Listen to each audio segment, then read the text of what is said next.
there's lots of there are lots of images, there's lots of footage, lots of stuff here that I don't want to bring up here, but at the same time you have Sunni Muslims and their supporters celebrating.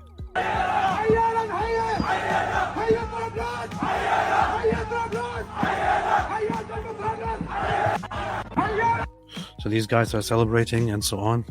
It's of course very, very cute. Very, very cute, alhamdulillah. Right now, the latest numbers and news are that around so over 1,000 people are dead, possibly between 1,000 and 2,000 or something like that. But anything else about the numbers at this point is pure speculation. Skyscraper philosopher. Horrible situation and attack here. However, it seems like the number you use comes from SOHR, which is notorious for claiming 3-5 times more deaths than reality. No, they are an organization, but the thing is, they are an organization that is anti-Syrian regime, and that has just been reporting about the whole thing forever. It will be very, very uncommon for them to exaggerate this number. Skyscraper philosopher, look at Nathan Rooser recent tweet about this being an extremely counterproductive information environment. Must remain cool and wait for facts. I know, this is why I'm kind of saying it. This is why I'm saying, so I'm just reading the reports on what's happening. As said, there are different claims, such as I've seen many people, and I don't want to publicly make the claim that this is not happening, but I've seen many people claim that Christians are being massacred in Syria. I still haven't seen any proof of that yet. And it's hard to decipher because people can share videos of stuff, but guys, it's the internet. People can share videos of something that happens 5 years ago in a different country between completely different groups and say, this just happened. Yep. And then it gets shared by, thousands of people real quick, like so. Yep. Gabriel says, why are there no protests about this? Well, because the perpetrators are Muslims and their victims are the wrong kinds of Muslims. So that's why. Otherwise, if the roles were reversed, especially if perpetrators were somehow Jews or something, then you wouldn't even have to have these massacres. Yeah, if the Islamists were Israelis and the Alawites were Palestinians, then yes, there would be massive protests going on right now. They would start shouting genocide before even anybody does anything. So. That's that. Reuters also says more than 1,000 killed in Syrian crackdown on Alawite religion, War Monitor says. So what apparently, here is a background. There's one background, and this is not meant to downplay what's happening, but so what happens is that the jihadists in charge right now, they roll through the entire region of Syria, and they go from region to subdue everyone and to make them lay down their weapons and give everything to the new regime, and to basically submit and accept that the war is now over. The western region, so maybe we should put this on a map here. Syrian civil war. The western region where the Alawites are located, that region has been kind of not really complying with the demands, because they're like, hey, we're not sure what you guys are going to do to us. So we don't want to lay down our weapons, and we don't want to submit right now. We don't know what you guys are actually going to do to us, and so far the reactions haven't really proven them wrong. Lay down your weapons so we can bring you peace and tolerance. Alhamdulillah. Okay. So they said, we're not doing that. We need guarantees before we lay down anything at all. Now there is this map here which kind of summarizes the situation in terms of the region. So everything here, these are currently regions controlled by, so this is controlled by Turkey and other forces, these green areas. Then you have these major areas which are currently under control of the jihadists.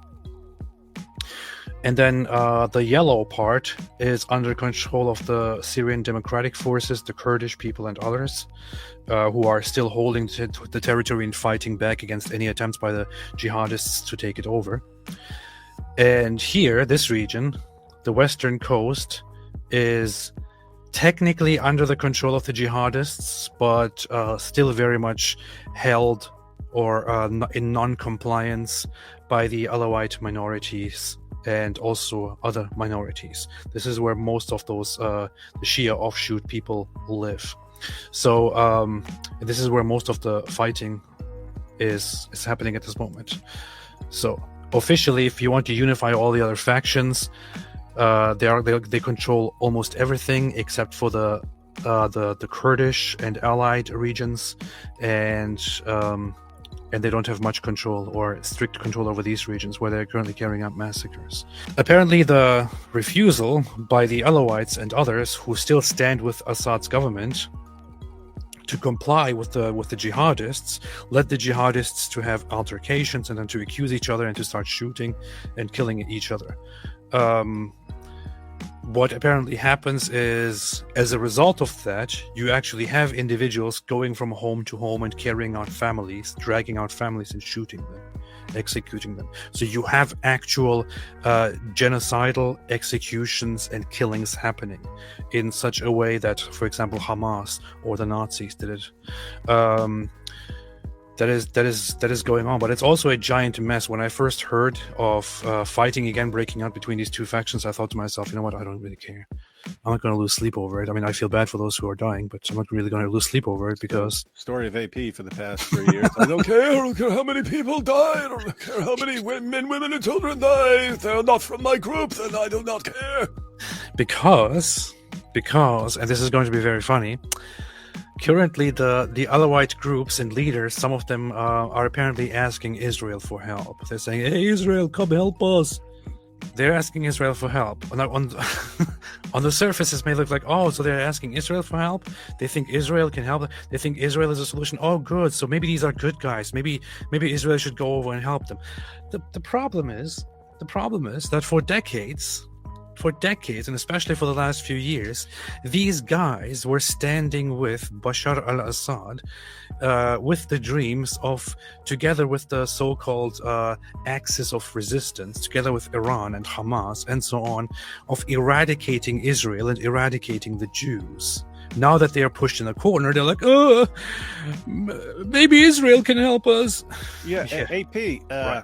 Correct me if I'm wrong, but isn't one of the big reasons that jihadis just won was that Iran and Hezbollah and so on were so focused on Israel, and then Hezbollah gets their balls blown off and Iran gets weakened, and then this axis of resistance gets massively weakened by attacking Israel, and then the Sunni jihadis smell weakness in the water and decide now's a really good time to attack while they're all weakened because they've been going after Israel, and they come in and all the Shias are going, what's going on? Why are we so weak? Why are they conquering us right now? Jews, help us!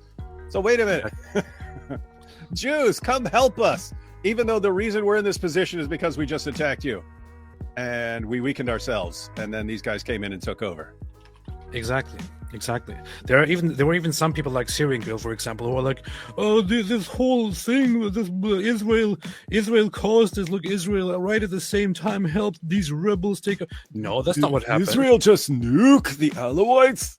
That's not what happened. It is this stupid axis of resistance itself that got busy attacking Israel and thinking they can actually do something, and thereby completely dropped their guard and the towel, and then got taken over by the jihadists.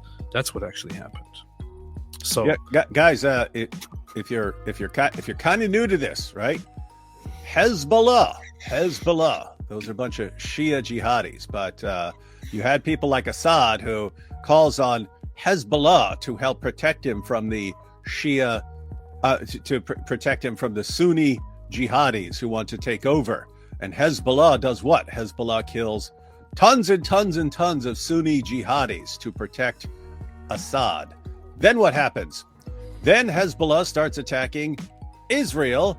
Israel blows the balls off the entire leadership. They decapitated them. They took out the top. And then a bunch of Sunni jihadis invade. Hezbollah, come help. What are you talking about? We don't have any balls left. We don't have any balls left to fight. No, literally. We literally do not have testicles between our legs anymore, and you're telling us to go fight Sunni jihadis. No, we can't. We are not in a position to fight anymore. And then what happens? Assad falls. That's what's going on. That should be a lesson. It should be a lesson to everyone. If you had, guys, here's the lesson. Serious lesson. If you are a Shia group and you have a bunch of Sunnis who want to take you out, probably not a good time to start messing with Israel, who just wants to be left alone, right? Probably not a good time to be picking a fight with Israel. If you're some sort of Sunni group that's on the verge of being blown away by Shias, probably not a good time to be going around screwing around with Israel, who just wants to be left alone. Point being, if you're a Sunni group in the middle of Shias, or you're a Shia group in the middle of Sunnis, you have bigger problems than, oh, death to Israel. But you keep going, oh, death to Israel. Oh, no, why are we being defeated? Because you do something stupid, they blow all your testicles off. And then you can't fight against the guys who want to subjugate you. Bunch of morons, man. That's what they do. That's precisely what they do. And again, I'm saying this because you might be like AP and go, oh, Sunnis and Shias, what do I get? There are all these other groups that are always caught in the middle of this stuff. It sucks for them that everyone else has to be a complete idiot out there in the world. That's exactly what's happening. That's exactly what's going on. You have these things, these supposed spokespeople here. Alawite genocide. Israel must decide whether it's ready or not to secure alliance with Alawites and end our historic enmity, and order its slave regimes in KSA, Qatar, Turkey, EU, UK to end their sponsorship of Al Qaeda, and so on. These guys were just advocating for the death and removal of Israel just a few months ago. Now suddenly they're like, oh, maybe it's time to make alliance with Israel. Yeah, Israel's our best friend. We love Jews. We love Jews. Yeah, we love freedom and democracy and Jews. So stupid. You reap what you sow.